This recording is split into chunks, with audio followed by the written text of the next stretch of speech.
Hey, what's going on? I'm so excited to release that song as a full piece when I do. That is a 12 and a half minute long piano solo Y'all are that only you're getting only 30 getting minutes. 30 seconds of.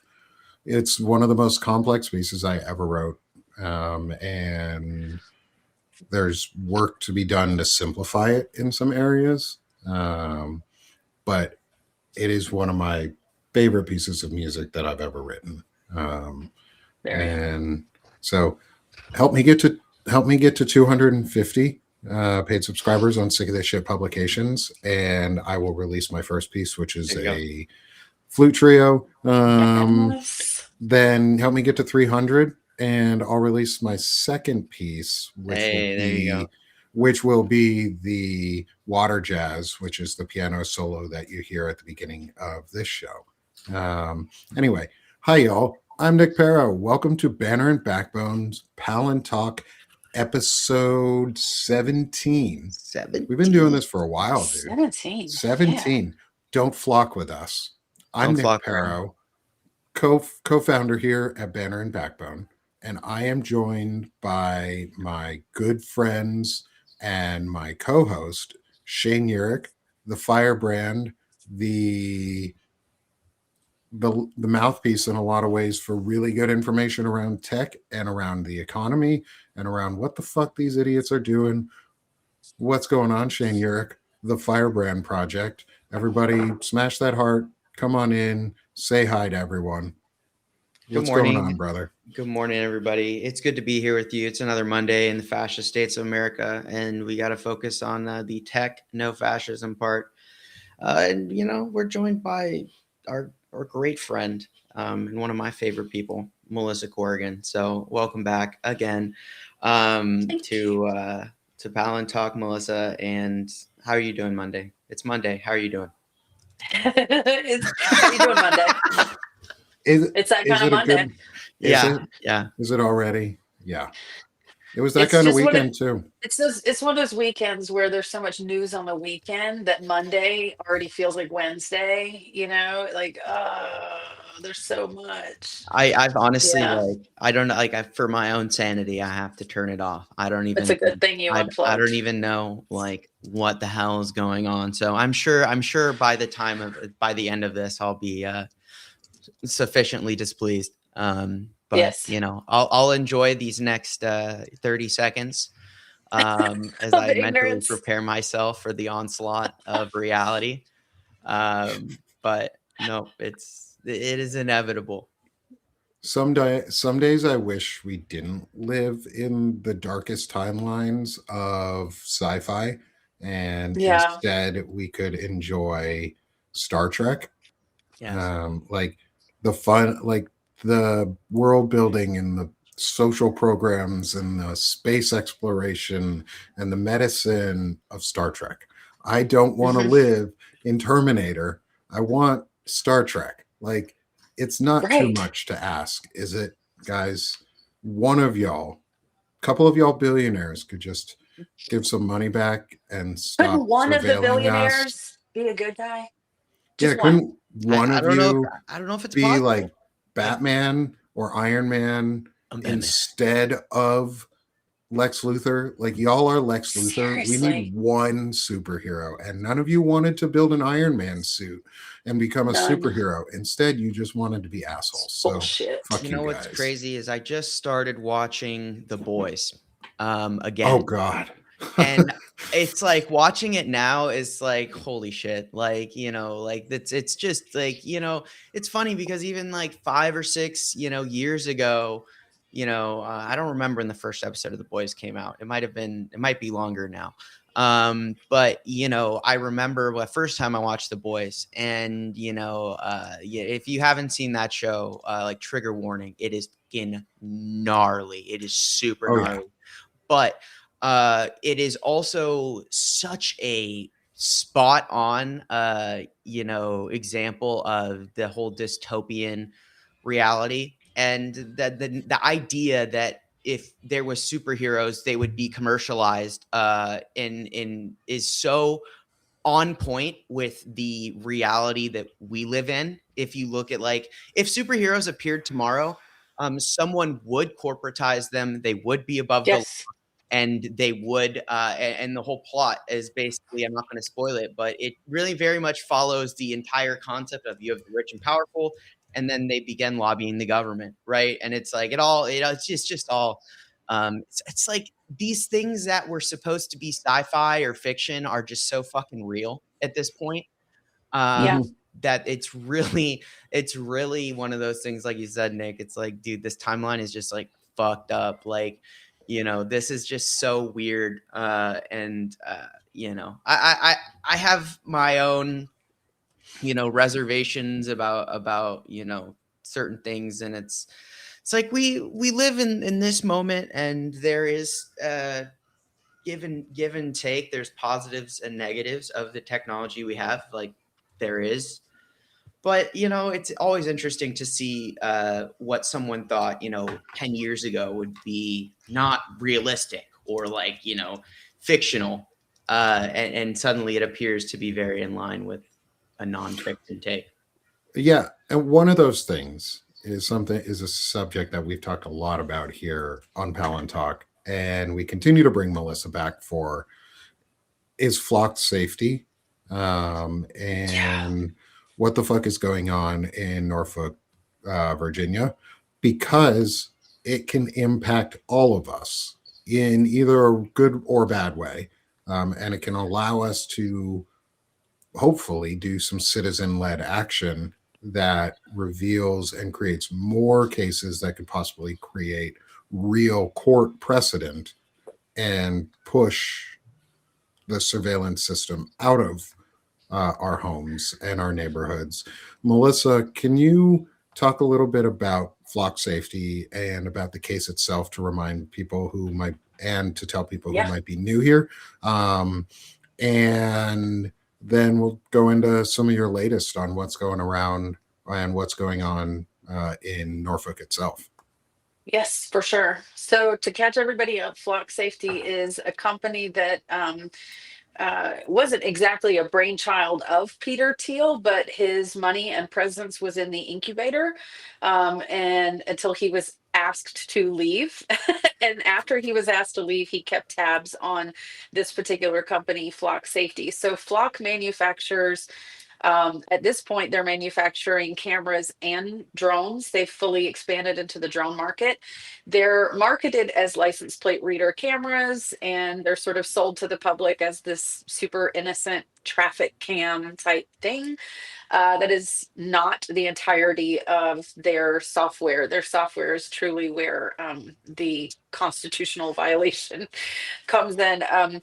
But they have a dashboard called Nova, and that dashboard is one of the most powerful on the market, and it can assemble data from far more data points than just your license plate number. And also, those license plate readers aren't just keeping tabs of your license plate number now, they're also marking identifying information on your car, like damage, different paint colors, like anything like that is also being lumped in, not just your license plate number. Um, but all of this information is being funneled into the Nova dashboard, where it's being combined with law enforcement cameras, body cams, and now we know for sure that ring cameras from private individuals are also being fed into this database. So the more and more robust this dashboard gets, they are almost essentially at the point of being able to build out an entire profile on people, including social media information, um, on the Nova dashboard. So you can see how that's more than just a license plate reader. So here in Norfolk, the first I found out about it was when they simply put them up. There was no announcement to the public. There was no public information period or feedback period, and there certainly wasn't a vote on it. They just appeared, and they appeared right outside my neighborhood. And to my knowledge at that time, there was only one way in and out of my neighborhood. My son has now shown me a little bit of a backdoor sort of alley out of my neighborhood so I can skip the cameras. But at the time, I was like, hey, there's this one way in and out, and now there's 4 cameras like on every, you know, So four-way quadrant. stop. Yeah, it's a 4-way stop, and there's a camera on every direction. Yeah. And I was like, what the fuck is this? So I start trying to look it up. And then a couple days later, the local public radio station had an announcement about what they were. The public radio reporter even asked the chief of police, okay, well, what's your data policy, you know, for the use of the data? And he quite glibly responded, oh, we're writing that now. So they definitely deployed cameras. They had them deployed fully, and police personnel were accessing them for 4 months before any type of policy was ever revealed, released, approved, anything. So there was at least 4 months where officers were accessing these cameras with no guardrails whatsoever. We have no clue what they accessed during that time, other than the fact that they did access it. So the the update is, you know, good and bad. The one thing that we really wanted to win was the argument over the constitutionality, because to me, this warrants, this is essentially warrantless surveillance, which is a violation of the Fourth Amendment. Unfortunately, the Court of Appeals at the beginning of November walked that back, and they reversed Mark Davis's initial ruling that that was the case. And they have said that if you're on public roads, then you have no expectation of privacy, including from being tracked, like actually tracked. And the plaintiffs that brought the lawsuit against the city of Norfolk, you know, asked in discovery for their own license plate information, and the, you know, court compelled the police department to provide this, and one of the plaintiffs was tracked over 500 times and one was tracked over 800 times. So they are tracking people. They flat out lied in court and said they weren't, and then had to walk that back. When you say So the tracking, one, I'm sorry. yeah, when you say tracking, is it more like, just a point of clarification, or is the system simply notating that they were at a certain point, or is there some sort of prompt? Are they prompting to say, or are they 500 times have they prompted the system to like grab, you know, information on this individual, or is it more of like the system has noted and cataloged this person 500 Yes. times? Okay. The system has noted it. So they were arguing initially in court that that wasn't what the system did. It wasn't maintaining those touch points. That fact, you know, that came out to be false. They are maintaining those touch points. They had this. The plaintiffs had a expert witness walk through how simple it would be to track someone's entire route through Norfolk, because we now have over 170 cameras, and we're not even that big a city. Like, it's really overkill. They're everywhere.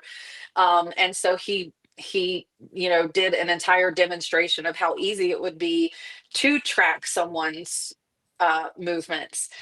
The slight win that we did get was, at the end of November, the map was released of all of the locations of the cameras. So if you're actually paying attention and informed, you can use that map to put together a route to get through Norfolk and avoid the cameras. But it's pretty difficult. Like, I looked at the map, and the route I would have to take is absurd. Like, it would take me an hour to get out of the city if I wanted to avoid being detected by a flock camera.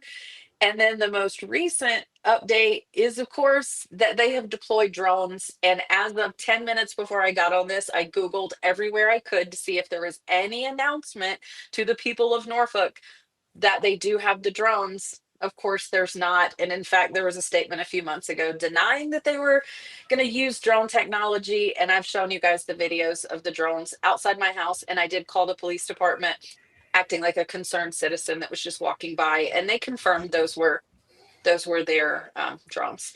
So now they're deploying and training officers on drones again with, I'm sorry.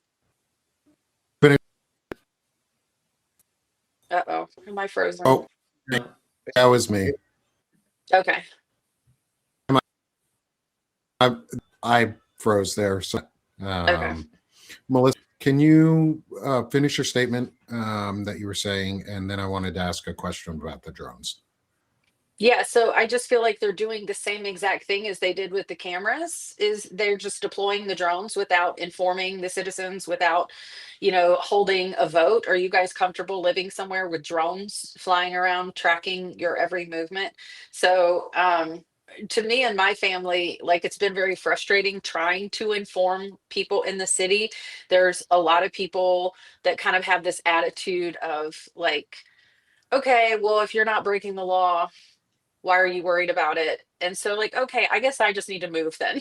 Like, you can live in that type of surveillance state, but part of my frustration with that is that the people weren't informed. There was not informed disclosure, and there certainly was not a vote. And I would think if you're going to use technology that's this invasive, that you would inform the populace first and take a vote. And I know other cities around the country are going back and backtracking and doing that. Denver's got a huge push to take them down.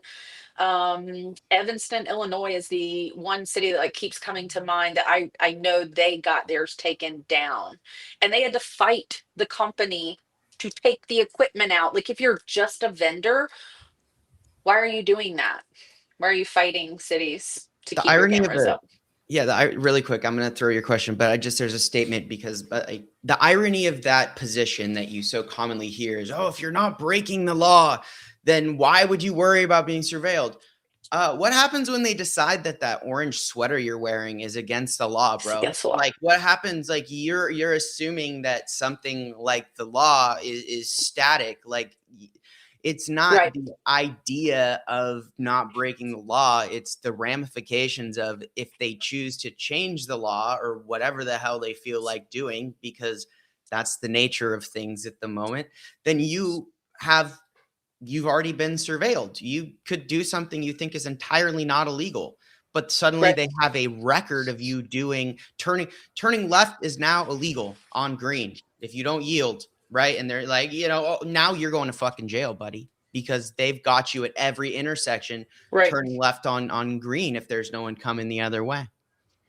So it's ironic as fuck to me because it's like you just it just shows the level of short-sightedness and and these people are entirely detached from reality. But that's all. So, Melissa, going back to the drone portion, before we go too far into what's all the rest of the new, plus what we can possibly start doing about things, and how we can act informed as citizenry. Because I'm gonna check in on my town and the towns nearby and see what I can find out for my location. And I'm going to ask everybody, you should do the same. We're going to work on making a way to do it so that it's simpler. And we talked about that last week, but I'll get into that in a minute. Anyway, back to the drones. Has there been any more on like flight plans? What types of authorizations do they have? Do they Oh need no, flight plans? Do they need flight authorization? How does that work being right outside of a military installation and having the city police just have something yeah. that can track Oh, and I trace wanted and to show you. surveil Hold on, every hold on, single hold on. service member's ingress and egress routes? To me, this is a national Where security was risk that? that we're allowing these to happen. There was something I had pulled up now, of course, maybe. Okay. Here it is. Because I knew you'd ask this, because you asked about this the last time. So, how do I turn my camera on Restream? How Can do you I? turn it? What? Let me see if I could turn my camera around. I may just have to do this. Can you see this map here? Can you send me a link?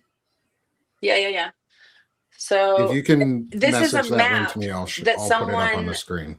yeah, that someone had looked in an FAA, um, looked on the FAA website to see where it was allowed to fly drones in Norfolk because of all the military installations. And all of the areas in pink are off limits, which would be way like nowhere near my home, nowhere near where those drones were at all, which the police department did confirm was them. So let me see if I can send you this. But I mean, that's notable is that apparently the FAA rules don't apply to law enforcement. And how is that working? Are we changing legislation in real time? Like, you know, all my issue with so much of this is how clandestine they're being, number one. Flock as a company's behavior with cities. So, like I said, most places where Flock was rolled out, they rolled it out without informing the residents. So that's huge red flag number one. You're supposedly just a vendor, but you're encouraging cities to roll this out without notification, information, and voting. Yep. Okay, so why? Oh, I don't know if that'll work. Yeah, shoot, I don't think I can get it to you. Oh, yep. No, I got it. Okay, so so there's that is the information piece of it, and then as the cities are starting to roll back, as citizens are becoming self-informed and aware of what these cameras do, and they start rolling back and going to their city and protesting, and some people taking sawzalls and shit and cutting them down themselves, which is also happening. Yeah. um, then the cities are going back to Flock and saying, okay, we're going to cancel our contracts. Our citizens are uncomfortable. We did take a vote or whatever it was. And then Flock's behavior after that is bonkers. In Evanston, they refused to take the cameras down to the point the city had to put bags over them while they attempted to take them to court to force them to remove it. If you're just a vendor and somebody cancels their contract with you and says, come pick up your equipment, what are you doing? Like, come pick up your equipment. Why are you fighting to keep your? Then they found Flock employees removing the bags that the city had placed. Okay, so they're fighting this in court. And then Flock started leasing private land throughout the city to put their cameras on the private land so they could continue to keep those touch points after the city cameras came. Like, y'all, this is not vendor behavior. They even attempted to add the they attempted to add themselves as a defendant in the lawsuit here in Norfolk. Have you ever heard of a business going up to a lawsuit and be like, hey, I'd like to join as a defendant? Like, the judge was like, what? Well, No, no, that's highly unusual. Why would a vendor want to injure themselves in a lawsuit? You know what I mean? Like, the yeah, way that that's they handle every aspect of their business is nothing but red flag, red flag, red flag. I mean, I feel like if they identify themselves right as I mean, I think the goal, and correct me if you think I'm wrong, but it seems like to me the goal is that if they position themselves as a defendant and they can create themselves as an entity that is being wronged in the case of the surveillance network is being wronged by the city and the people, their property, they have a right as an entity to surveil you without any oversight, and they are the ones who are being attacked, right? And then they can set some fucked up precedent where like a surveillance network itself can legally be Yeah, has rights, right? Their surveillance right. network has its own defensible yeah. position. And I'm This That's is glad that this is this, what happens when you overturn Roe v. Wade and the Dobbs right, decision, because right. that was about privacy and not about abortion. That was the big lie about Roe v. Wade. It was just about abortion. It was about privacy and data Yes. privacy, and it was the only thing guaranteeing constitutional right to data privacy, and it's now gone. And then Citizens United turned corporations into people, yep. which Right. means now corporate property is treated like personal property, which it's fucking not. And so you get to surveil people, I guess, through corporate rights, Trump personal rights. So pun intended, with Well, Trump's name. the Like, good thing is, I feel like this judge is doing his best. You know, he called out when they tried to join the lawsuit with that type of, logic. He called them out and he was like, there is absolutely no realm of possibility that a company that calls itself a vendor would enter unless you have these other, objectives in mind, unless you want to talk about a surveillance network. And that's not what you initially said. You initially said, I'm just a vendor, I just sell cameras. I don't know. Right. So he did that. But you have to remember, this judge is presiding over the the region where one attorney has shown up dead in her house. 36-year-old healthy young woman has shown up dead in her house.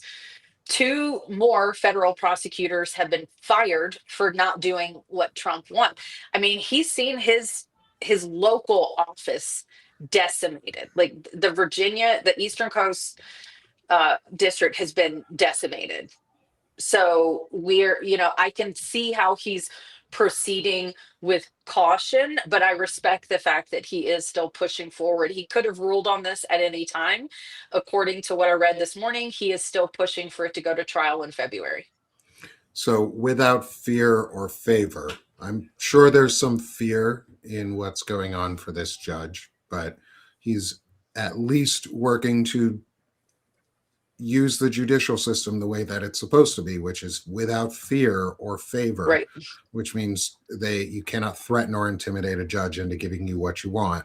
Um, yeah, I'm glad you're reporting and talking on this and giving us tools. So what are some good tools that you have used to get information that we can create? Because last week on the window of discussion with Senator America, we talked about how we could create tools or we could help groups like Senator America create tools where somebody could, in 5 minutes, file a FOIA request and put in information requests to their local police departments and local city councils to Yeah. get these informations and possibly start lawsuits, So a and help FOIA the starting request point.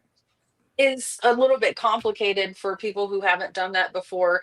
And it also, they can just come back and say it's a matter of security. We don't have to give you this, blah, blah, blah. But a more public way is to go to your city council meeting and ask these questions in public, in front of cameras, to the city council member's face.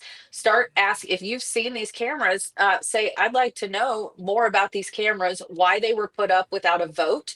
I was not informed on what these cameras do, but I'm reading online a lot of very disturbing stuff. I'm reading about other cities who have taken them down.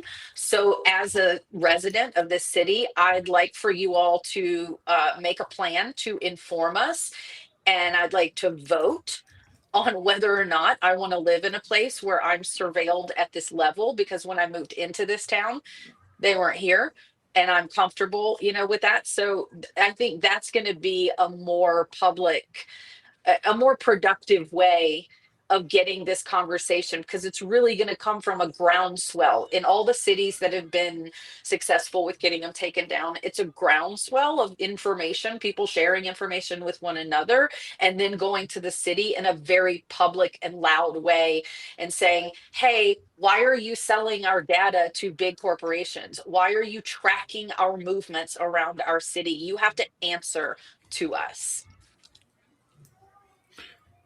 Yes, and I think what you said was a really good part, was do it in person, Hmm.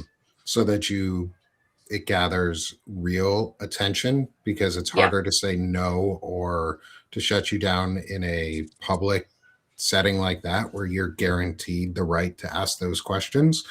And if they want to yell at you or tell you you're dumb, well, guess what? It's public record now, and in meeting notes and on camera, that Hmm. they are rejecting the voice of the citizenry, and that starts upswells locally. So I'm looking into my local town meetings now, and I'm actually trying to see if I can find in the archive anything about flock safety and when or if they even really had a discussion.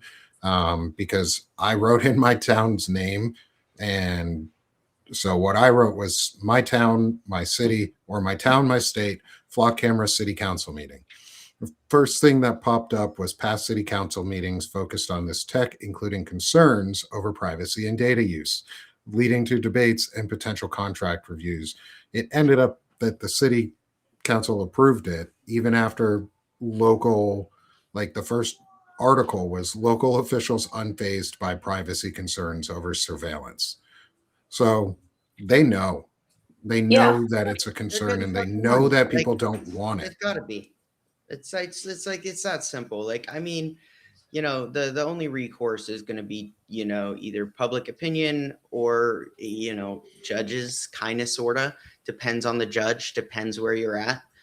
But if you really don't want to be surveilled, I suppose you're going to probably want to count on those in your communities with an extra, tree pole, for sawing branches, who are going to probably walk around and cut those things down. Right. Like, because like it's important we're candid here, and it's not going to be unique to Nick's town, where the Right. city council is going to pass this shit without caring. Like what happened in Norfolk is not going to change. Like, if again, like when we're talking about local governments, they're honestly often worse or as bad as the federal government, because they don't make as much money, but the corporate political money does. They're more than willing to pay the local people just as much as they're willing to pay a congressman, because at the end of the day, the amount of data that a small town is going to provide their network is worth that money to them. And these people will often take less money.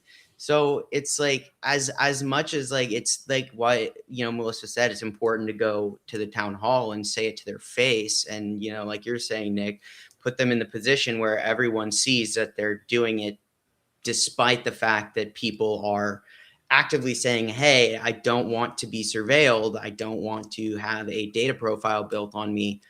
And they do it anyway. But, it's like, it's one of those things where I think we have kind of like two choices. I mean, one, build the map, like do all those things. I'm not saying don't do that. Like go to the town hall.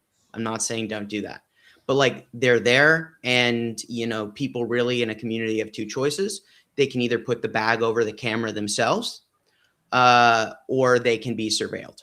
Like that's reality, Yeah. because the court's not going to turn it off, the government's not going to turn it off, and it's like I'm And this I'm is not saying where to do anything. What I'm saying is that those are a community's options, realistically. Yeah, and it really and sucks because they have clustered them in low income areas.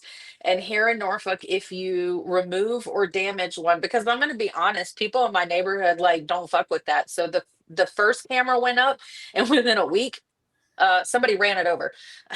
And then it was backed up, a couple weeks later. So what they're doing here is they've made it a crime to damage the camera, and you have to pay Yeah. for it. And they're between $5,000 and $6,000 Yeah. each. And I just think like everything that's happening in America, they have played the long game and waited for this. They had to wait for all those World War II vets to die, because my grandfather would have gone out there with his little multi-tool and disassembled it. He wouldn't have damaged the fucking thing, but he would have disassembled it and taken it to City Hall and put it on the front steps. Been like, I don't know if you think this is Russia or China, but you're not putting a camera focused at my property. Like, no.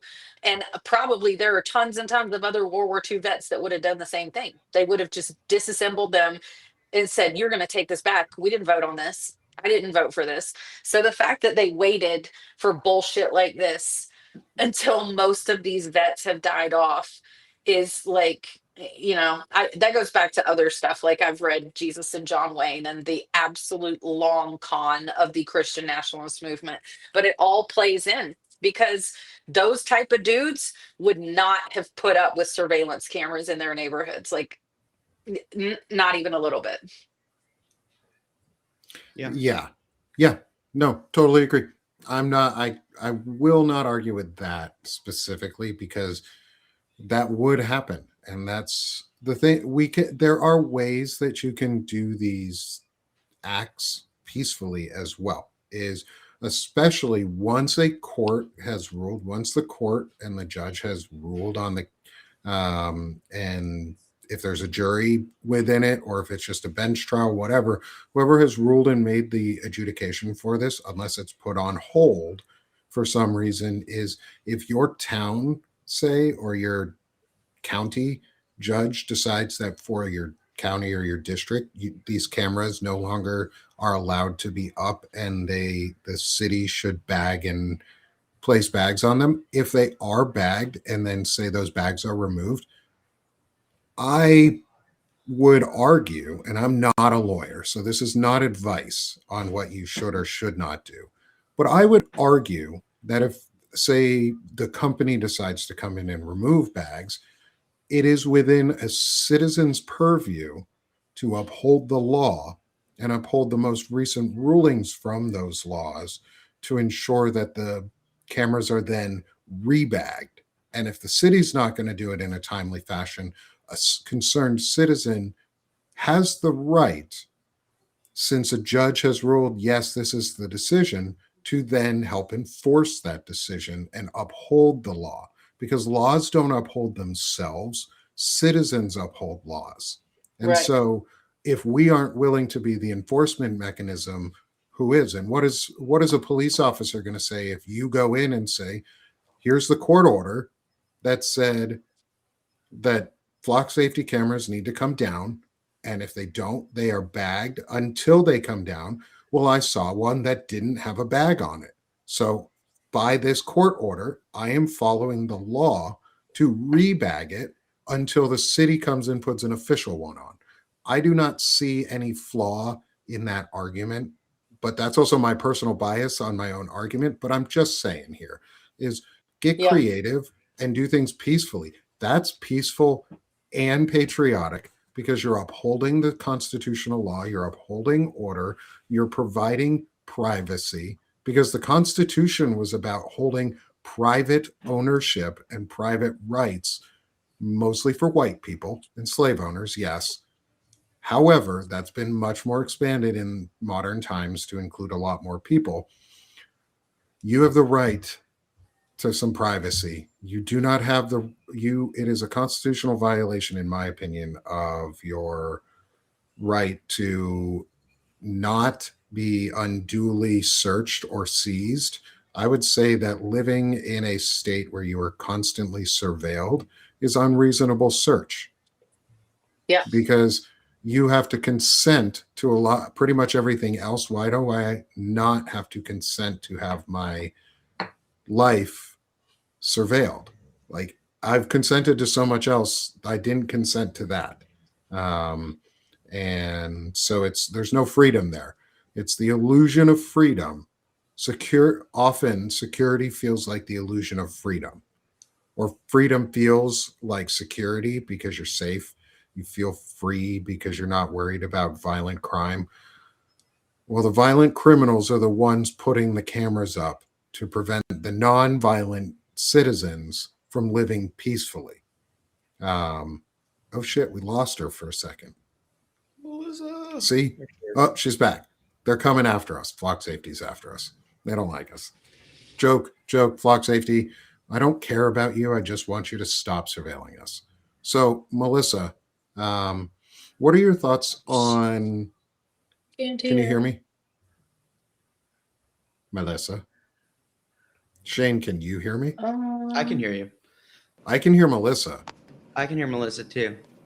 But I don't think Melissa can hear us. No, I don't think so. Which means we should talk about her in front of her face about how awesome she is. That's and right. how everybody should subscribe to Melissa, because she can't hear us. So we're just going to talk good shit about her. Doing good work. And yeah, she's doing really good work. Doing really good work. And we really appreciate her and everything she does. And yes. she's absolutely killing it. What she did over at Blue Ant Media. I can't hear you. I may have to drop out incredible. and come back. I can't hear. It is really. She'll be back. She will be back, but man, I don't know. it's like everything you just said. I'm so frustrated because it's like, she's like, well, you take down the camera, you bag the camera, now that corporations are people, it's like personal damages. It's like, the law itself is just blatantly oppressive. I mean, like, and the police Yes. are willing to comply. And it's like one of those situations where it's like, it's almost like it's a straight up trap, man. Like, there's just no, you put the bag over it. There's a good comment. It's like they're gonna come and find some form of damage on it, and they're gonna prosecute you for that too. And then you have to go to court, and it's like, okay, you have to go to court, but it's like at this point, it's like just fucking flipping a coin whether your judge is gonna be sympathetic or a corporate lobbied individual. And that's where it's like, the more, I struggle because it's like, it's not like the information about the corruption or the illegality or the violation of the Constitution or any of those things aren't out there. It's not like the Senate didn't do a full investigation into the actions and ongoing actions, the actions of Jared Kushner in his 2016 capacity all the way through his 2021 capacity. Like, all these things are public knowledge, yet for some reason he's still not in jail, despite the verifiable fact that he leaked top secret state information. The same goes for Flock. The same goes for anything else. It's one thing to document. It's another thing to, and I think about these World War II veterans, and I'm just, going to reminisce here. Okay. But, a lot of these people would tell you, some people get fucking arrested. Sometimes that happens. I remember talking to my grandparents and, some of my older, oh yeah, back, in Vietnam and whatever, like, we all got fucking arrested protesting. Like, there's a certain amount of collective there was more collective action in a sense. Whereas if you have enough people protesting, and they arrest 20 people, it's much harder to make an example out of 20 people who are trying to running around the town, taking down these cameras, in a hypothetical situation like this, where, these people are over this shit. And this kind of world we live in now, where it's very easy to make an example of somebody. And that really is the MO that it's just example of every person. And then you have to be lucky enough to get a judge who still believes in the Constitution.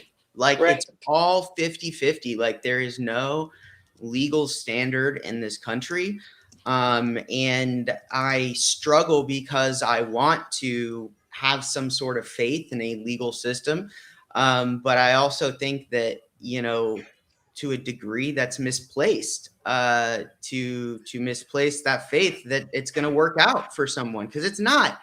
It's just not. Like, how many times has Kilmer Abrego Garcia, been fucking rearrested by ICE despite the fact that the court said he couldn't do it? I mean, like, I remember going way back to the beginning when I'm telling people months and months ago, they said the courts are going to rein him in, Shane. Don't worry. I said, the fuck they are. The fuck they are. And now I mean, it's like a disunified kind of split camp, where you have a lower federal court judge say no. I saw something in the chat, Nora, no, some act basically that limits judge rulings to specific cases. So no more blanket injunctions, things like that. And even if we do get the blanket injunctions, they've streamlined the methodology to push it through the shadow docket all the way up to the Supreme Court to have the injunctions lifted. So it doesn't matter. And I hate to fucking be this guy. I do, but like, I would love a solution. Like, I would love for someone to tell me the way around that. Okay. Like, I would love to fucking hear that, but I cannot give it to you. I have not heard or seen anything that is a credible and realistic solution to this problem. And I'm tired of just sitting around kind of pretending like it's not like the most fucking glaring issue we're facing, because there is no fucking law in America. It does not exist. It is and like you said, Nick, if the people don't enforce the law, what is the law? And we're not really fucking enforcing it either. We're letting it be kind of haphazardly enforced by judges who are vulnerable. And you know, if they rule the wrong way, they're subject to certain pressures. You know, this is a slippery slope. And if you know, this slope is not, it's accelerating. It's accelerating. And this is not the America it was 3 months ago. This is not the that we're looking at them potentially overturning the 14th Amendment, guys. Like we're looking at them literally setting the stage to gut the Constitution with the Supreme Court ruling on birthright citizenship, guys. Like this, and I'm telling you, if We have a rogue Supreme Court. Right. Yeah. But the Supreme Court does like that. Lower judges or not, they don't care. The Supreme Court, like the Supreme Court sets the precedent. That's our system. That's where we live. Right. So if they green light gutting the Constitution, it's just a cascade from there, because then if you can just slap an amendment out of the Constitution arbitrarily like that, everything's on the table. Free speech is next. Like it really is it's really that. I don't mean to be a bad news fairy. I don't mean to, but like, I don't have a solution. And like, as we talk about these things, I don't see a solution that really fits the thing, the path that I like, that we embrace and endure here, and consider like as our like, I really am like open to ideas, because I'll tell you, but maybe I'll give you a little bit of positivity just out of like my life experience, and maybe Nick will resonate with this. You know, we knew that our nation was doing unspeakable things. Is that on me? Can you hear me? Are you still? I'm back. I can hear Now everybody. I'm here. Okay. You know, we knew our nation was doing unspeakable things in Guantanamo Bay as early as 2004, right?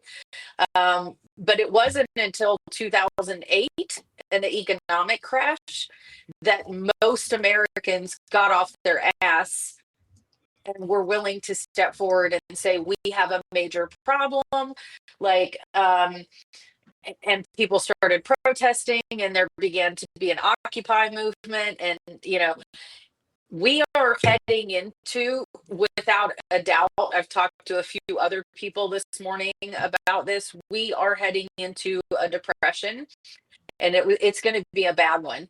And when people's personal finances are completely gutted in their household, is when they're going to start stepping out of their homes and sort of wiping the sleep from their eyes and saying, what's going on here? Right? Because that's what it took last time. I mean, we were committing atrocities in Iraq for 5 fucking years before anybody in America, before collective crowds of Americans got out in the street and said, what's going on? Because it had to hit their wallet first. And so, first things first, January 31st, a whole bunch of MAGA households are going to get a piece of paper from their health insurance companies that say, hey, we've been trying to contact you about your payment. If you don't pay by the end of this month, we're going to cancel. And it's going to dawn on them. They're going to be like, oh, that was real. The libtards were right. Oh my God. What do you mean I have to pay you $2,000 for my health insurance? I thought this was a fucking fake. I thought this was fake news. So when it hits their fucking bank account, you're gonna see the tide turn, because it's happened before. It happened in 2008. The Occupy movement started rising up in 2008 and like hit its crest in 2011, 12, when people were like, we don't have the money to make ends. My house just got foreclosed on and I'm underwater in it because I bought it for 275. It's valued at 225. I'm fucked. I got nothing out of that. I lost 50 grand in this fucking house, which is my story, which is exactly my fucking life story. So, you know, when it hits people's bank accounts in a very real way, when people realize they don't have health insurance, when that really sinks in, you're gonna start to see more action. Like I'm gonna project that out. Maybe I'm being optimistic, but we've been here before, not to this level, but I think people are going to start waking the fuck up and starting to act when they realize, oh my God, I'm actually destitute right now. Yeah, No, I don't disagree with that. There's a delay effect, I think, in the hit of this so far, because I would argue that we're already in a depression.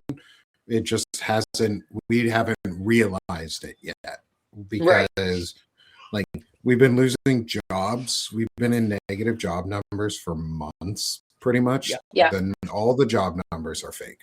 Like, And they're you can't hiding believe them, a fucking word that the government is saying. They didn't collect any information in the month of September.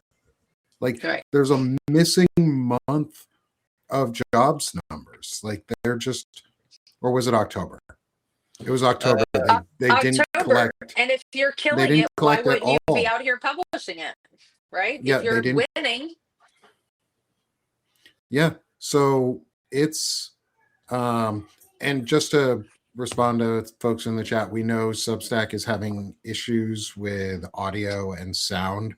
I will make sure for the post show that I download the recording from Restream itself and repost it up and on Substack for Banner and Backbone, so that I know that it's not broken up at all and fracturing. But like, I think we're in a depression already. I think we're just, because we're already starting to see bankruptcies. We're starting to see people put in bankruptcy notifications or getting ready to file for bankruptcy. And I think like that's a fucking problem that's going to get super, super bad. And it's going to hit families that, like you said, Melissa, it's going to hit the ones that needed to be hit. To be honest, they need to be hit. It's going to hit them hard really, really fast and really, really soon. And they're not prepared for it. And they're going to be the ones who go into the streets, not us. Yep. It's also not just going to be those poorer income people. It's going to be the upper middle, the lower upper class, who has heavily invested in a lot of these consumer ventures, these consumer goods that are imported from China, Taiwan, Vietnam. You have it, all these cheap importer, exporter. You're like, I've been saying this for a while. Like it's going to hit Q1 2026. That's when this is going to happen. It's been a full year of tariffs. And I can tell you, like, I have insight into the e-commerce world. Okay. Like I understand this space. I know kind of the sentiments of the companies, the general, what's the word? The general kind of feeling of the air is desperate. You can tell that these companies are starting to get desperate, whereas smaller, like more insistent, well, we should do, what's going on here, like I need you to make me more money doing this, whatever, right? That kind of pressure, very human to move your problem onto someone else, make it their problem to fix it, right? What you're seeing, and these companies are 500 $600 million asset valuations, right? These are, technically speaking, These are not necessarily small organizations. They're not, Target or Walmart, but it's like an entire subsection of the economy that is just going to be killed. You would still technically consider these a small business in a sense, because they're smaller in structure organizationally. It's gonna go, and so you're also gonna have all of these people who suddenly had a lot of money have no money. Now the question really remains, and I think the big thing about all of this is what these kind of factors, because there's the structured collapse that is being engineered, but then there's also the extraneous factors that are making, I think, the environment exponentially worse than the environment that was intentionally curated. But the state of the economy itself is undoubtedly beyond fucked. You look at the newest controls China just put in response to the seizure of the carrier, the Skipper, and the steel that they have put under controls effectively turns off our ability to build power infrastructure at all.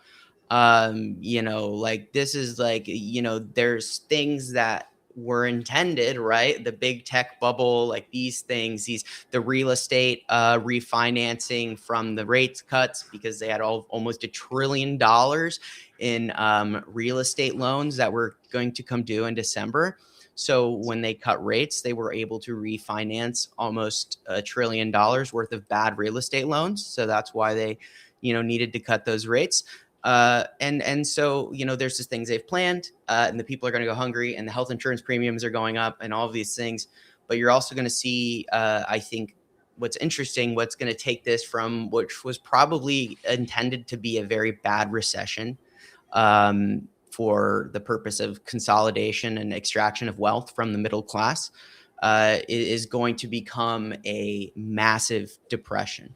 And mind you, here's one last thing that I've been thinking about, and very much goes in line kind of with the Palantalk, but all of the things, all these controls that affect the ability for the defense industry to make weapons, for big tech to make drones and data centers and all these things, these are also the things that are essential for crypto mining. What do you think is going to happen when they can't like, if you have to pick, right? If you have scarcity and every single massive initiative that you are invested in needs the same pool of resources, which is not only finite, but nearly non-existent. And all of that capital is tied up in something that cannot be realized due to a real, tangible, physical supply shortage. What happens to that economy? Crashes. The whole Everything. Everything crashes when, I mean, we also have to remember too, on top of our own internal economic issues that are going on, where we as the United States are about to basically be slammed with sanctions by our allied countries, because You think that's going to happen? we are becoming a rogue nation. Oh fuck yes. I think Canada's already preparing for it. Really? EU is already preparing for it. They're going to stop doing. They're stopping depending on us in basically every way. They're basically going to sanction us without sanctioning us unless they really have to officially. Like, they're going to do everything they can to cut ties with the U.S. economy, and that's going to double down on the damage, and it's going to hit people even harder. This is going to be bad. 2026 is going to be a bad fucking year. Yes. Sorry, putting it out there. It's going to be a bad fucking year for a But I think lot we of need things. to inform people. Like I've been telling people, I just now remembered to check because I drive by the Port of Virginia in Norfolk every day on the way home. And it used to be so full of containers. All you saw was a wall of containers. And if there was a break in it, you saw more containers behind that. And now it's half empty, if that. And when you look on the Port Authority's website, I mean, all this is public information. You can see the top 10 biggest importing ports in America are significantly down. And then Mhm. they couple that with the fact that I'm the primary purchaser in my house. I buy the groceries, I buy clothes, I buy household goods. And I've noticed there's much less variety of items available, and the items are significantly less quality. And the size of packaging for food is a fucking joke. They have shrunk. You know, they call it inflation sizing. They have shrunk what's actually in the package. So you used to have 15 ounces of cereal. Now you have 10 ounces. Mhm. Plus, it costs $1 more for a box with 5 less ounces in it. So our food costs have gone up exorbitantly. Not only are all three of my adult kids now living back at home with me for their own financial reasons, um, the cost of food going up in that way. That's that tricky thing where you look at the box and the price of the box may not be that different than it was a couple months ago, but you have to actually look at what's in the box, what Yeah. actually comes in the box, and then you see, oh shit, if I actually look at the price per ounce now, they've doubled the price of this in a year. In a year. Yeah. So And one of our responsibilities here too is we're not just a microphone or a megaphone at Banner and Backbone. We give you guys actionable things that you can do. One of those is in the top right hand corner next to Shane's head is the Feeding America QR code. You can donate there to our team. Every dollar is 10 meals. Every dollar is 10 meals spread out across food banks. Like that's an incredible like return on your investment.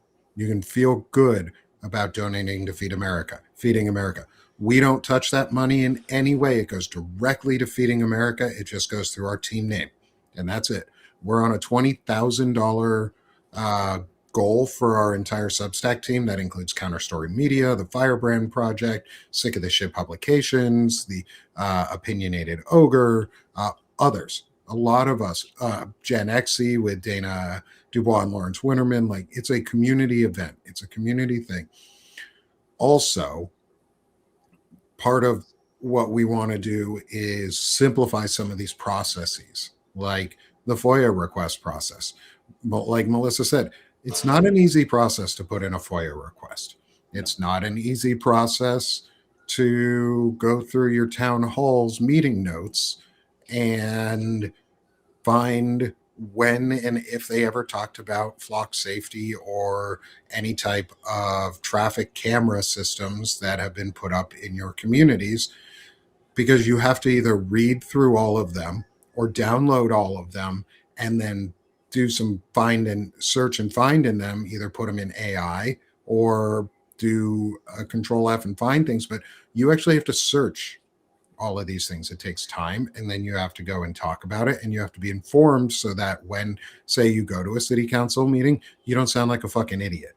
That's the one thing you want to make sure too is you're well prepared for a city council meeting. You want to know when and if it's ever been talked about, so you can go in and say, hey, this was talked about on this date. You said this many cameras might be put in. We're now at this many cameras. When were these ones approved? When was further authorization done?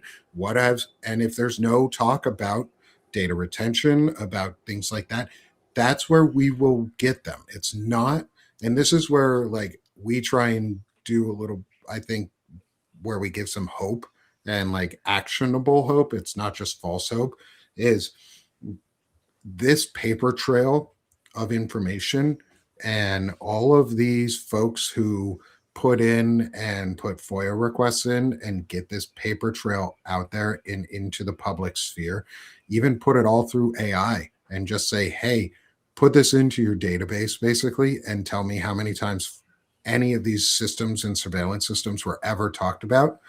and say when they weren't, and prove in public opinion, because we have to win public opinion. It's an information war that we're in right now, and we're losing because there's still surveillance systems and stuff out there. We can win it though if we do the actionable thing of saying, hey, get all these records out there so that when it comes time to make legislative decisions, the citizenry can go, hey, we have pushed back on these court orders. There's court precedent. There's this, saying that you need to get all of this shit removed for us. And when it happens, we go, hey, look, we won. And if it doesn't happen, there's a fallback mechanism in the Constitution. Our founding fathers and founding scholars wrote about the fallback mechanism in the Constitution on how to defend a citizenry from tyranny. And at some point, we may discuss that fallback mechanism much more openly. For now, I won't, because that fallback mechanism is the extreme fallback mechanism. And I'm pretty sure most people understand what I'm talking about. That said, we have a lot of paths still ahead of us. It's just going to get a lot worse before it gets any better. And so you have to come into all of this with your eyes wide open. Yes.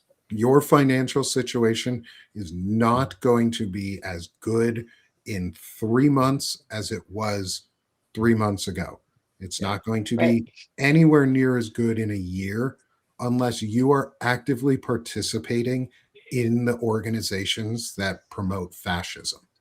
And what I mean by that is if you are actively in the stock market, buying stocks and options and bonds and anything from a corporation that is funding fascism, you too are funding fascism.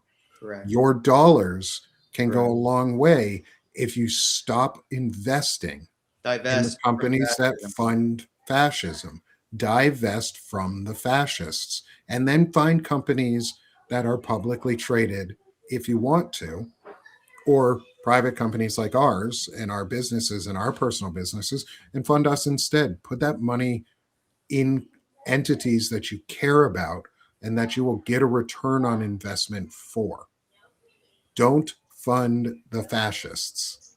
Take your money out of the stock market if you are actively funding organizations that fund fascism. And tell them why you're selling your stock too. You can say that. You're publicly allowed to just say, I'm selling my stock because you support fascism. Absolutely. Period. End of story. Good job. Thank you. One last thing I'd like to note is worth checking. For those of you, if we're talking about the situation financially, look, if you have a pension, you really need to look into seeing how your pension has been invested, because a lot of these pensions, when they were looking for capital, invested in credit card debt-backed securities. Okay. One of the things that's going to happen is that those pensions are going to implode when the credit card debt itself implodes. So I'm not an analyst, I'm not a financial, but what I'm telling you is that you really need to look into this, because if, pensions have long been considered like the gold standard of retirement, and these people are going to compromise, your life savings. And if it's possible to move that money into something like gold, silver, real hard, physical, tangible assets, you really should try and do that. Especially if you can. Like, I don't have a pension. I will never have a pension because I'm 25 and those have long been gone. But if you do have a pension, it's really important you understand exactly what your financial situation looks like, exactly how your portfolio is spread out, and where it's vulnerable. Because, like Nick and Melissa and I are saying, it will get worse, undoubtedly. And at least if you kind of know to look, maybe you can minimize the damage and better weather the storm that is to come. So that's just worth noting, something that I have observed in my research, trying to understand the scope of things. So, yeah. And on that, I think that's a great segue is careful with your investments. Do some investigation of your own, like Timothy Snyder would say in On Tyranny, is investigate. Investigate your stocks, investigate your options, and move your assets to where you have value and the company that you're invested in has value too. And with that, let's take off to space because let's invest in space because Shane sent me a image today that we're going to share here soon about the cosmic expansion. Yes. And I'm going to hand it over to you here in a second, but welcome back to space, y'all. It's Space Talk section of Palantalk, where we go back and stop caring This about. is my favorite. We get to stop caring about shitheads like Peter Thiel and Stephen Miller and Elon Musk for 15, 20 minutes and enjoy some space and learn something, because that's what we're here to do too, is educate. And the more you learn, the better. And Shane has some really cool stuff that he brings to us about space every week. And I always learn something new.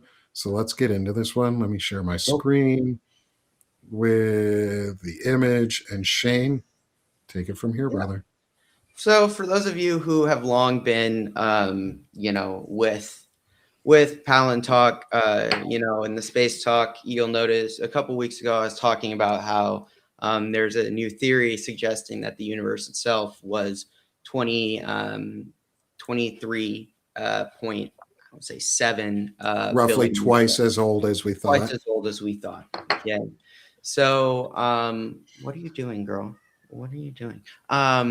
So, in that sense, as a person who loves science and also appreciates that it is absolutely theoretical in every way, and we're dealing with hypothesis, I wanted to talk about a potential different explanation for that very same idea.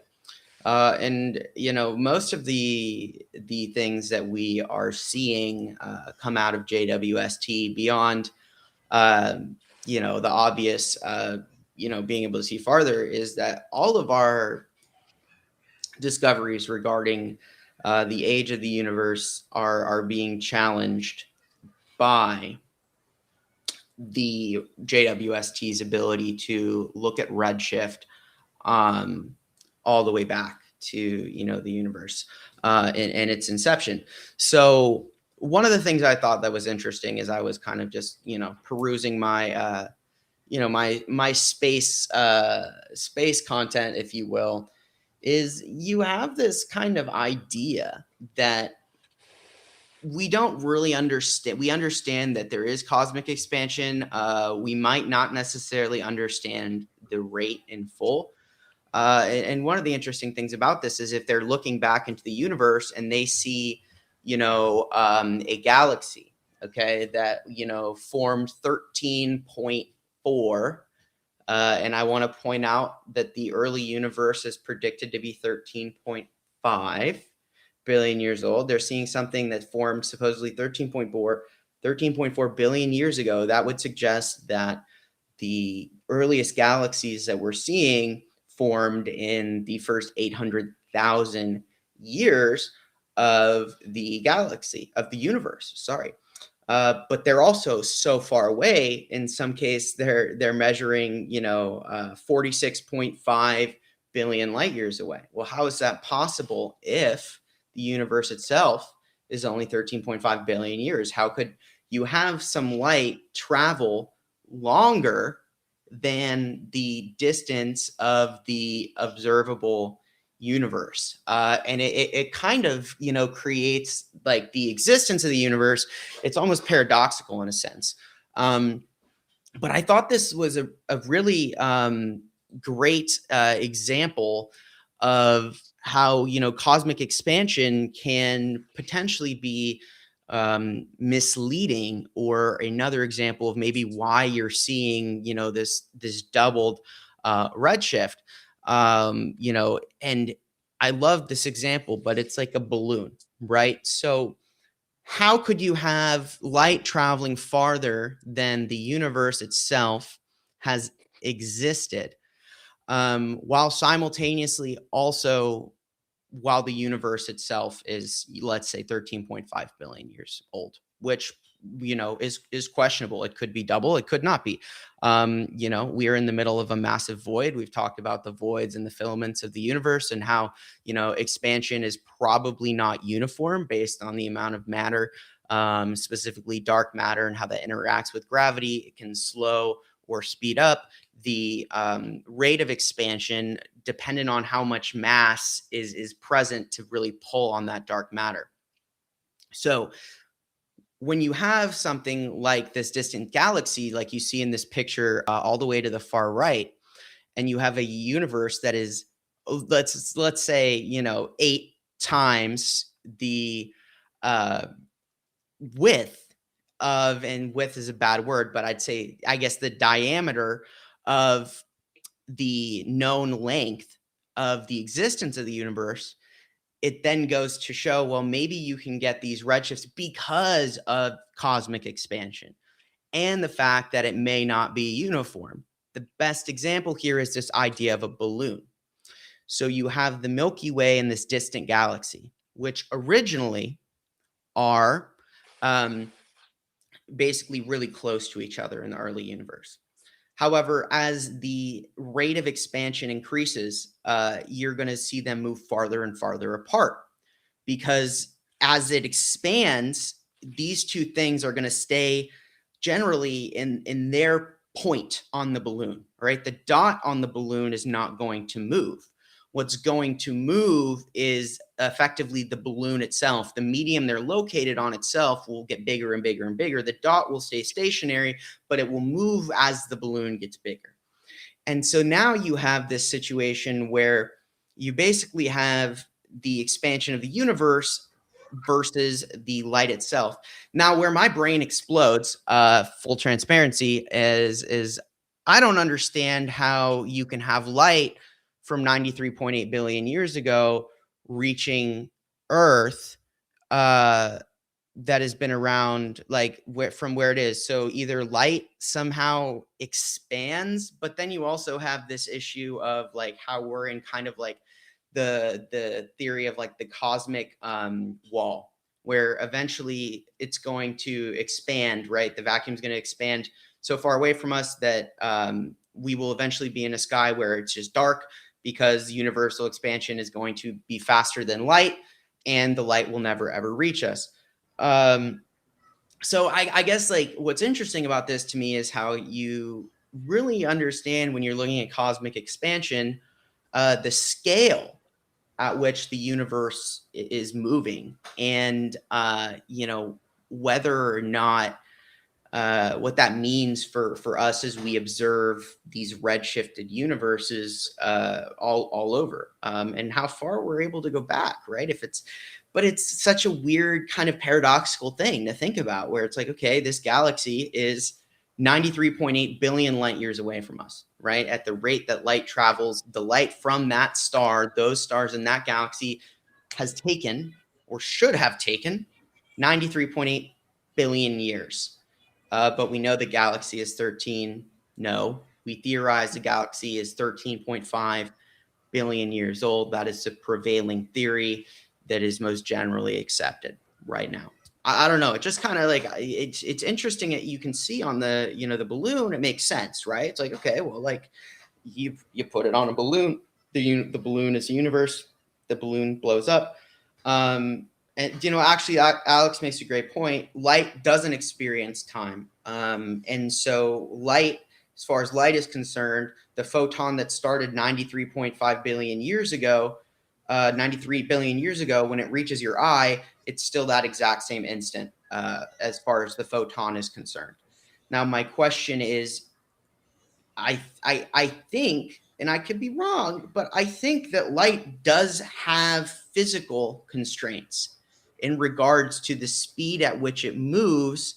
It cannot move, like if the expansion rate is faster than light moves, and it's far enough away. My question, I guess, is at what point does expansion outpace the light itself so that we wouldn't even be able to see that light because it has been it's expanding as that light is traveling. So is it stuck, right? Like it almost seems kind of like it would infinitely expand away. I don't know if that I know that probably is like ridiculously confusing. But I think now we could actually identify that theory. We could test that because we could start looking at, and it would take a long time to actually like validate a theory like that. I'm saying hundreds of years of research is we could point telescopes now at very specific, very far away galaxies and portions of the galaxy that we can see and see if they change, and how the light and the time possibly, but then that's still based on our perception of the light getting to us.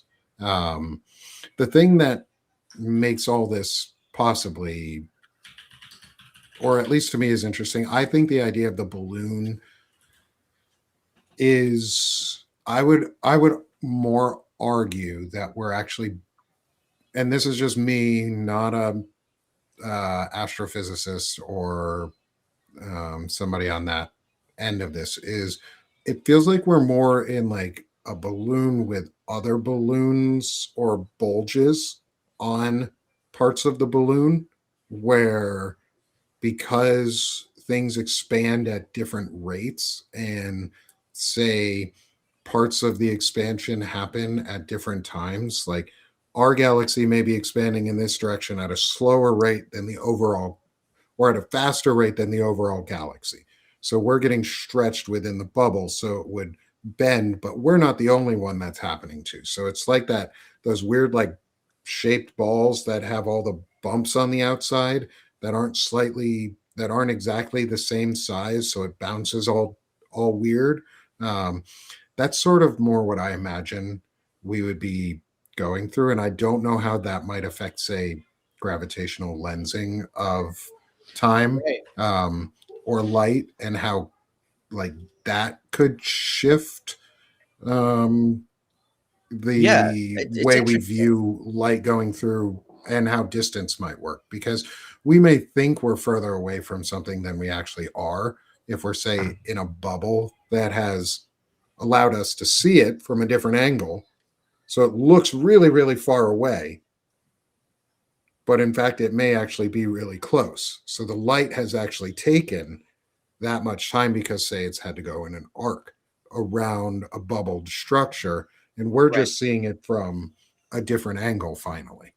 Yeah. Well, it's interesting. So first thing, I agree. And I think that's a good hypothesis. But there's a good comment here, and I want to answer it because the question is the sunlight we see at times artificial? So the answer, and this is maybe a good way to kind of give a more tangible, real example that we can then use to help understand kind of this more complex topic. So the sun it's not artificial, but we know that it takes 8 minutes for light from the sun to reach Earth. Okay, so if the sun went out tomorrow, we wouldn't know for 8 minutes, because the light from the sun would still be traveling to us for 8 minutes, and then we would be like, oh shit, the sun's out. The reason being is that light acts kind of as a wave and a particle. It's very strange. So, which is why you have that infrared, that redshift we talk about, being the kind of the way you see on the picture, right? How it goes like this. So it can't really make up its mind. But the interesting thing about the photon in particular is that it, like we said before, doesn't experience time. So the photon itself may take 8 minutes to reach here, but the photon doesn't. For as far as the photon is concerned, it's been right. So the question then it becomes is no, none of the light is artificial.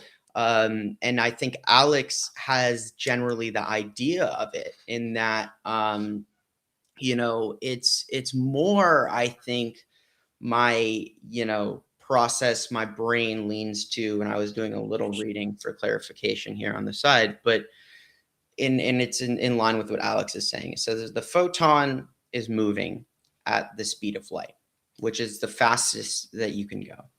However, if the pace of cosmic expansion outpaces the speed of light, then the photon moving at the same speed that it has been moving the whole time is basically racing against cosmic expansion. Now, as long as it can either keep pace or say some degree behind, it will reach where it's going.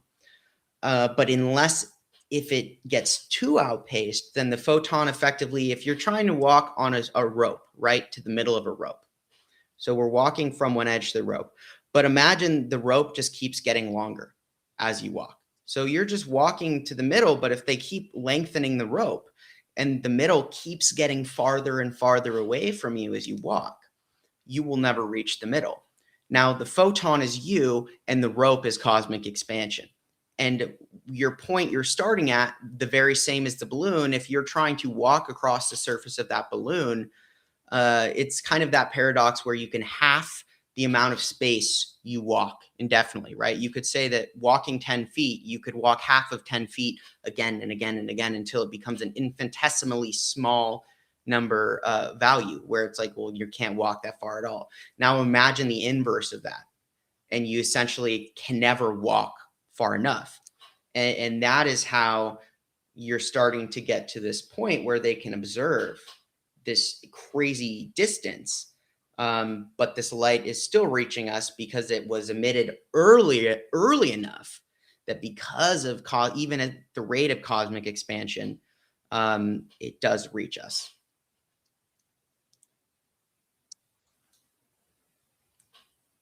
Oh, Nick, are you muted or am I crazy? No, I'm muted.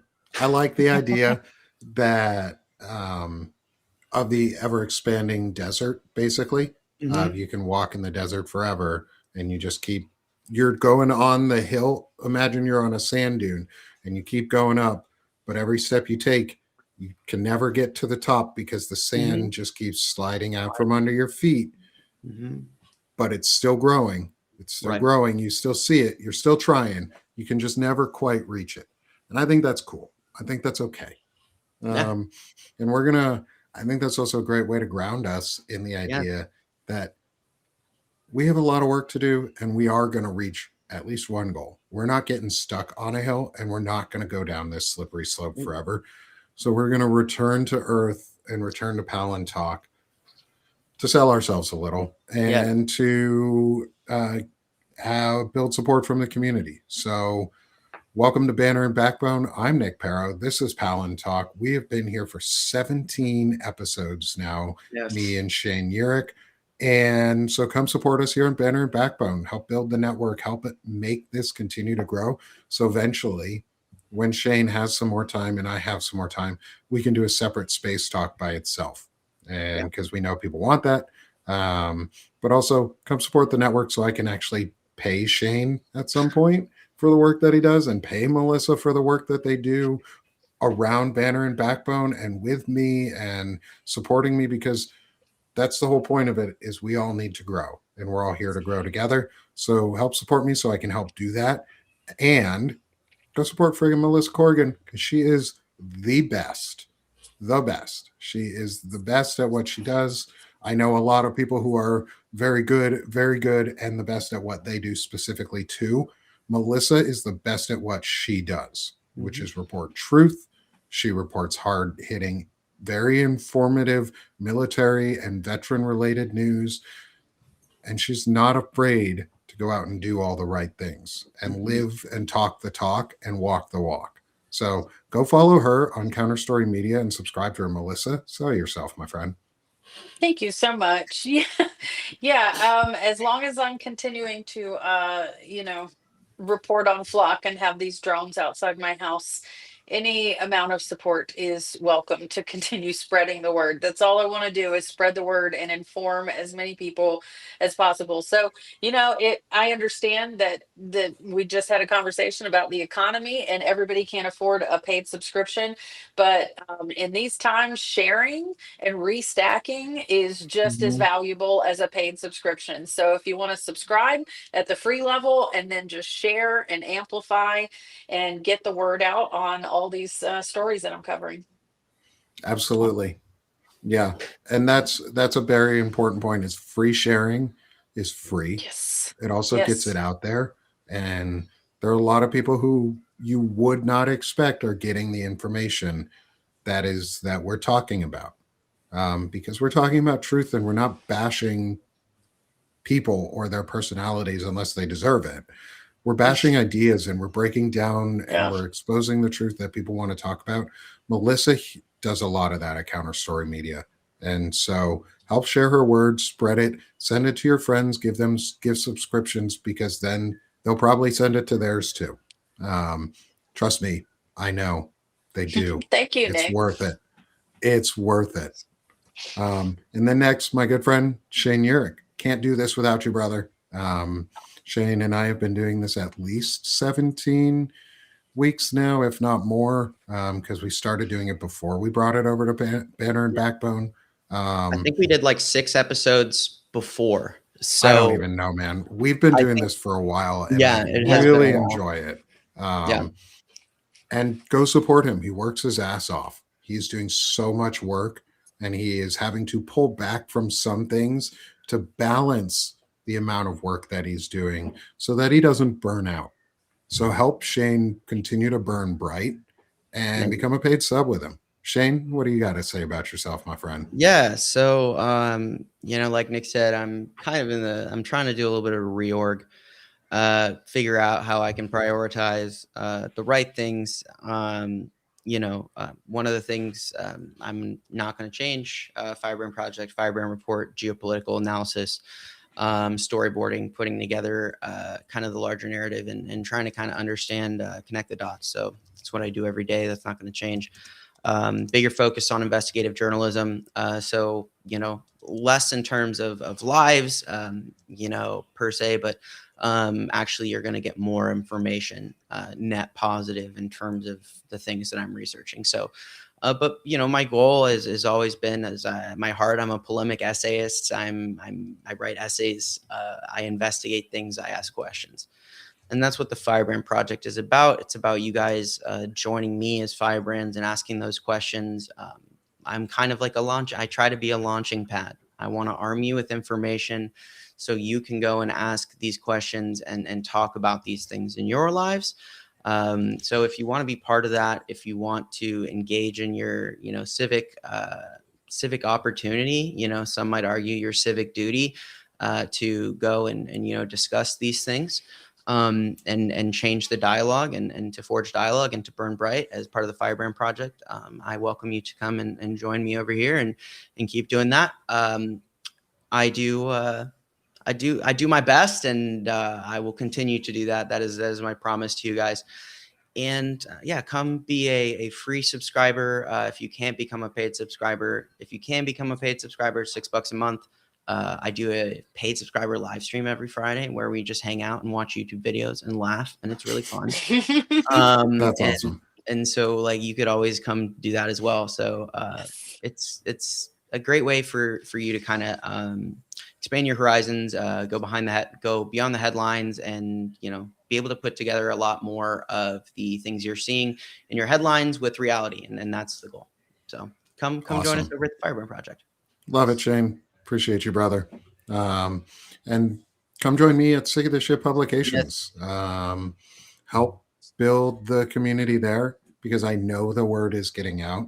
I know it's being shared because I was told it was, and that it's making an impact, and that what we talk about is meaningful, and that people are hearing it because we're bringing out ideas and we're talking about things that people really care about. We're not guising things in oh, you have to believe it because you're a Democrat. This makes you a Democrat, or this makes you a Republican if you believe this or that or the whatnot. We have fucking issues with everybody. We have issues with all of them. I've got so many problems. And we know that so many other people do too.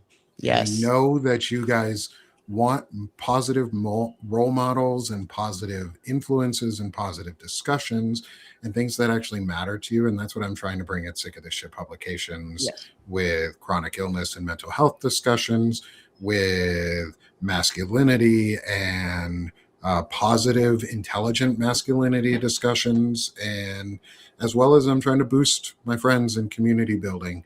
We'll be working on some stuff in the background with my friends on our Chronically Ill show, with Beth Cruz and Soso, around some cool stuff that we are going to try and launch on Sick of the Shit Publications to make it an even cooler space for creativity and positive joy building and community building. So look out for that. We're going to be doing some cool stuff there too. Expanding all around because I want to help other people get their stuff out just as much as mine. And then again, join us here on Banner and Backbone. I co-founded this with Lawrence Winterman, and originally with Frederick Pogue, and we wanted to bring you guys truth, civic engagement, and action. And I've been able to work alongside and with some amazing, amazing people like Shane, like Melissa, like Ellie Leonard, like Walter Ryan,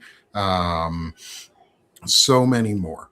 And everyone around us. And I'm sorry for those who I did not name, but keep this community building. There's 300 of you here right now as we're getting ready to close the show on Substack. Even with technical difficulties, y'all stuck with us. Y'all continue to hang out with us. We appreciate you. And this is a place, Palantalk is a place where we talk tech and no fascism. No fascism. Because that's what we want. We want tech with no fascism. So thanks, everyone. Let's go have a brighter afternoon and go do something actionable today. And we'll try and have a good day. Touch some grass. Go touch grass, because there's a lot of terrible reporting that we didn't even talk about today. Didn't even acknowledge. Also, final point, happy Hanukkah to everyone who celebrates. Tonight is the second night of Hanukkah. If you get this recording on the day that it airs, it'll be the second night of Hanukkah. Happy Hanukkah to everyone except Stephen Miller and the other techno-fascists and ultra-Zionist assholes. I hope you all step on a dreidel, and I hope that every single one of your candles blows out early and that the light of the menorah does not shine upon you. Absolutely. I hope you have a shitty-ass Hanukkah, because fuck you.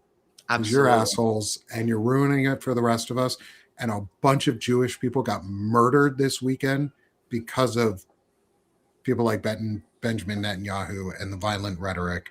So I hope y'all step on dreidels. I hope your gelt is melted and you lose every dreidel match this year and you don't have any chocolate candy and chocolate money, because screw you and your happiness. You're trying to take from ours. So go eat a toast. With that happy note, happy Hanukkah to everybody else. I hope y'all have a great day, and go have some tech with no fascism. That's right. Thanks, guys. Have a great afternoon.